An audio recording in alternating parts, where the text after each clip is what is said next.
بسم اللہ الرحمن الرحیم۔ پیارے دوستو، لوگوں میں یہ بات بہت ہی زیادہ مشہور ہے کہ رمضان میں مرنے والا سیدھا جنت میں جاتا ہے۔ تو آج کی اس ویڈیو میں ہم آپ کو بتائیں گے کہ کیا رمضان میں مرنے والا سیدھا جنت میں جاتا ہے یا نہیں۔ ساتھ ہی ساتھ پیارے دوستو، ہم آپ کو بتانے والے ہیں کہ 3 گھروں میں اللہ کی رحمت برستی ہے۔ ان 3 گھروں میں اللہ پاک خوب برکت عطا فرماتا ہے۔ ساتھ ہی ساتھ پیارے دوستو، ہم آپ کو بتانے والے ہیں ایک مسلم لڑکی کا واقعہ۔ جب ایک مسلمان لڑکی آدھی رات کو مسجد میں پہنچی تو مسجد میں رہنے والے لڑکے نے اس کے ساتھ کیا کیا، آگے ہم آپ کو ویڈیو میں یہ سب بتائیں گے۔ لیکن اس سے پہلے اگر آپ نے ہمارے اس یوٹیوب چینل کو سبسکرائب نہیں کیا ہے تو ابھی سبسکرائب کر دیں اور ساتھ میں لگے بیل آئیکن پر بھی ضرور کلک کر دیں۔ ویڈیو کو لائک کریں، شیئر کریں اپنے دوستوں کے ساتھ اور کمنٹ باکس میں اپنی قیمتی رائے کا اظہار ضرور کیجیے گا۔ تو چلیے دوستو، آج کی اس ویڈیو کا آغاز کرتے ہیں۔ پیارے دوستو، لوگوں میں یہ بات بہت ہی زیادہ مشہور ہے کہ جس کی بھی رمضان میں موت ہو جاتی ہے، یعنی جس کا بھی انتقال ہو جاتا ہے رمضان میں، وہ سیدھا جنت میں جاتا ہے۔ لیکن ہم آپ کو بتا دیں کہ حدیث میں یہ بات صاف طور پر نہیں بتائی گئی ہے، یعنی کہ حدیث میں صاف نہیں آیا کہ جو رمضان کے مہینے میں انتقال کر جائے وہ سیدھا جنت میں جائے گا۔ ہاں، یہ ضرور ہے کہ 3 لوگوں کے لیے جنت کی بشارت ہے۔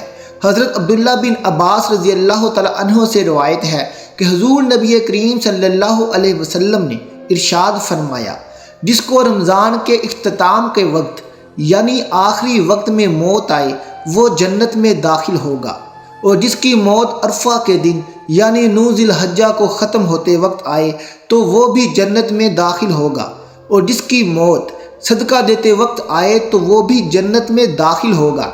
اس کے علاوہ پیارے دوستو، حضرت بی بی عائشہ صدیقہ رضی اللہ تعالی عنہا سے روایت ہے کہ حضور نبی کریم صلی اللہ علیہ وسلم نے ارشاد فرمایا کہ جس کا روزے کی حالت میں انتقال ہوا تو اللہ قیامت تک اس کو روزوں کا ثواب عطا فرماتا ہے۔ اور پیارے دوستو، جو رمضان میں انتقال کر جاتا ہے، اگر وہ اپنا ایمان بچا کر لے گیا، دین اسلام پر اس کی موت ہوئی تو اس سے قبر میں سوال و جواب نہیں ہوں گے، قبر میں اس کے اوپر عذاب نہیں ہوگا، اور اللہ پاک میدان محشر میں اس کے ساتھ آسانی فرمائیں گے۔ حضور نبی کریم صلی اللہ علیہ وسلم نے ارشاد فرمایا کہ رمضان تمہارے پاس آ گیا ہے، اس میں جنت کے دروازے کھول دیے جاتے ہیں اور جہنم کے دروازے بند کر دیے جاتے ہیں، اور شیاطین کو قید کر لیا جاتا ہے۔ محروم ہے وہ شخص جس نے رمضان پایا اور اس کی بخشش نہ ہوئی۔ جب اس کی مغفرت رمضان میں بھی نہ ہوئی تو کب ہوگی؟ تو پیارے دوستو، اب ہم آپ کو بتاتے ہیں کہ 3 گھروں میں اللہ تعالیٰ کی رحمت برستی ہے۔ ان 3 گھروں میں اللہ پاک خوب برکت عطا فرماتا ہے۔ حدیث نمبر 1۔ ایک مرتبہ ایک صحابی نے حضور نبی کریم صلی اللہ علیہ وسلم سے عرض کیا، یا رسول اللہ صلی اللہ علیہ وسلم، میرے گھر میں برکت نہیں ہوتی، میں کیا کروں؟ تو حضور نبی کریم صلی اللہ علیہ وسلم نے ارشاد فرمایا کہ اپنے گھر کے دروازے پر پردہ لگا دو۔ وہ صحابی ایسا ہی کرنے لگا، اور پھر کچھ دنوں کے بعد وہ صحابی حضور نبی کریم صلی اللہ علیہ وسلم کی خدمت میں حاضر ہوئے اور عرض کرنے لگے، یا رسول اللہ صلی اللہ علیہ وسلم، میرے گھر میں بہت برکت ہے، لیکن پردے سے اس کا کیا واسطہ ہے؟ میں سمجھا نہیں۔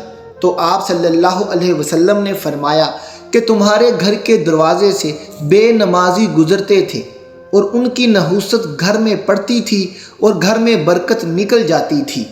تو پیارے دوستو، ذرا سوچئے، جب بے نمازی کے گھر کے آگے سے نکلنے سے گھر میں برکت نہیں ہوتی تو جس گھر میں بے نمازی ہو تو اس گھر میں بھلا برکت کیسے ہوگی؟ حدیث نمبر 2۔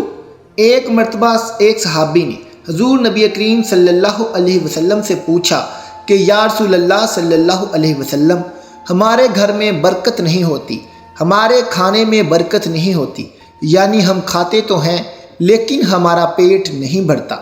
تو آپ صلی اللہ علیہ وسلم نے فرمایا، شاید آپ الگ الگ بچ کر کھانا کھاتے ہو، تو انہوں نے عرض کیا کہ یا رسول اللہ صلی اللہ علیہ وسلم ہم ایسا ہی کرتے ہیں، یعنی ہم گھر کے لوگ ساتھ میں بیٹھ کر کھانا نہیں کھاتے۔ تو آپ صلی اللہ علیہ وسلم نے ارشاد فرمایا تم لوگ اپنے گھر میں ساتھ مل کر اور اللہ کا نام لے کر کھانا کھایا کرو، تمہارے گھر میں برکت ہوگی۔ تو پیارے دوستو، سب لوگوں کو کھانا ساتھ مل کر اکٹھے بیٹھ کر کھانا چاہیے، اس سے گھر میں برکت ہوتی ہے۔ حدیث نمبر 3، حضور پاک صلی اللہ علیہ وسلم نے ارشاد فرمایا کہ جس گھر میں مہمان کا آنا جانا ہو، ایسے گھر میں بھی اللہ رب العزت خوب برکت عطا فرماتا ہے۔ آپ صلی اللہ علیہ وسلم نے ارشاد فرمایا کہ مہمان اپنا نصیب ساتھ لے کر آتا ہے اور جاتے وقت بس گھر کی آفتوں، مصیبتوں، بلاؤں اور پریشانیوں کو اپنے ساتھ لے کر جاتا ہے۔ پیارے دوستو، ہمارے پیارے آقا صلی اللہ علیہ وسلم نے فرمایا ہے کہ جس گھر میں مہمان آتے جاتے رہتے ہیں، اللہ پاک اس سے گھر سے بہت زیادہ محبت کرتا ہے۔ جب آدھی رات کو ایک خوبصورت لڑکی مسجد میں گئی تو اس کے ساتھ مسجد میں بیٹھے لڑکے نے کیا کیا؟ ایک مرتبہ ایک نواب کی خوبصورت لڑکی دنگے فسادات کے دوران مسجد میں پناہ لینے کے لیے داخل ہو گئی تو دیکھا کہ ایک نوجوان لڑکا تلاوت کر رہا ہے۔ لڑکی بغیر کوئی آواز کیے تھوڑی دیر تک وہیں پر کھڑی رہتی ہے، پھر اس نوجوان کے قریب چلی جاتی ہے۔ اسلامی رنگ میں رنگے نوجوان نے جب اپنے سامنے لڑکی کو بے پردہ حالت میں دیکھا تو اسے مسجد سے نکلنے کو کہا، لیکن لڑکی نے باہر نکلنے سے انکار کر دیا۔ نوجوان لڑکے نے غصے میں خوشامد ہر طریقہ اپنایا، لیکن لڑکی نے باہر جانے سے صاف صاف انکار کر دیا اور اللہ کا واسطہ دے کر کہنے لگی کہ مجھے باہر مت نکالو، میری عزت کو خطرہ ہے، اس لیے مجھے آج رات یہی مسجد میں گزارنے دیا جائے۔ اس پر نوجوان لڑکے نے کہا کہ تو ایک شرط پر مسجد میں ٹھہر سکتی ہے کہ تو ایک کونے میں پوری رات خاموشی سے بیٹھی رہے گی اور کسی بھی حال میں مجھ سے بات نہیں کرو گی۔ لڑکی چپ چاپ اٹھ کر ایک کونے میں جا کر بیٹھ گئی۔ ادھر نوجوان عبادت گزار لڑکا ہر تھوڑی دیر بعد اپنی انگلی جلتے ہوئے چراغ پر رکھتا تھا اور پھر سسکیاں لے کر انگلی اٹھا لیتا تھا۔ لڑکی رات بھر یہ تماشا دیکھتی رہی مگر کچھ نہ بول سکی۔ اللہ اللہ کر کے صبح ہوئی۔ لڑکا فجر کی اذان دینے کے لیے اٹھا تو لڑکی سے بولا کہ وہ اب چلی جائے، نمازی آنے والے ہوں گے، کسی کو کوئی غلط فہمی نہ ہو جائے۔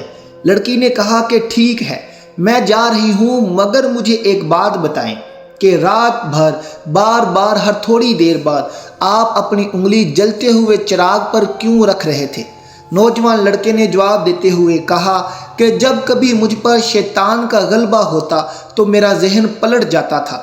شیطان کہتا تھا کہ اکیلی لڑکی ہے، اسے اپنی خواہش پوری کر لو، مگر جب میں اس کا انجام کو یاد کرتا تھا تو میں اپنی ایک انگلی کو جلتے ہوئے چراغ پر رکھ کر یہ چیک کرتا تھا کہ کیا میں دوزخ کی آگ کو سہ پاؤں گا یا نہیں، مگر مجھے بہت جلد ہی یہ احساس ہو گیا کہ یہ چراغ کی آگ پر ایک انگلی میں برداشت نہیں کر سکتا، تو کل قیامت کے دن میرا جسم جہنم کے عذاب اور جہنم کی آگ کو کیسے برداشت کرے گا۔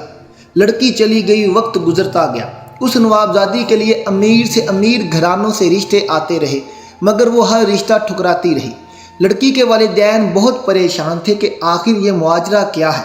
جب ماں باپ نے اس سے پوچھا تو لڑکی نے جواب دیا، اس نے کہا میری شادی اس مسجد میں رہنے والے نوجوان لڑکے سے کر دی جائے، اگر اس کی شادی اس نوجوان لڑکے سے نہ ہو سکی تو میں کبھی بھی شادی نہیں کروں گی۔ پیارے دوستو، ایک رات نفس کو قابو میں رکھ کر وہ غریب نوجوان محل میں چلا گیا۔ تو ذرا سوچئے، اگر ہم ساری زندگی اللہ کے بتائے ہوئے راستے پر چلتے رہیں تو کل قیامت کے دن اللہ ہمیں کیا کیا عطا فرمائے گا۔ اللہ پاک سے دعا ہے کہ اللہ پاک ہم سب کو نیک عمل کرنے کی توفیق عطا فرمائے اور ہم سب کو رمضان کے اس مقدس اور بابرکت مہینے کی قدر کرنے کی توفیق عطا فرمائے، آمین ثم آمین۔ پیارے دوستو، ہم یہ امید کرتے ہیں کہ آپ کو ہماری آج کی یہ ویڈیو ضرور پسند آئی ہوگی۔ اگر آپ کو یہ ویڈیو پسند آئی ہو تو اس ویڈیو کو دل سے ایک لائک کر دیں، زیادہ سے زیادہ لوگوں تک شیئر کریں اور کمنٹ سیکشن میں اپنی قیمتی رائے کا اظہار بھی ضرور کیجیے گا۔ اللہ حافظ۔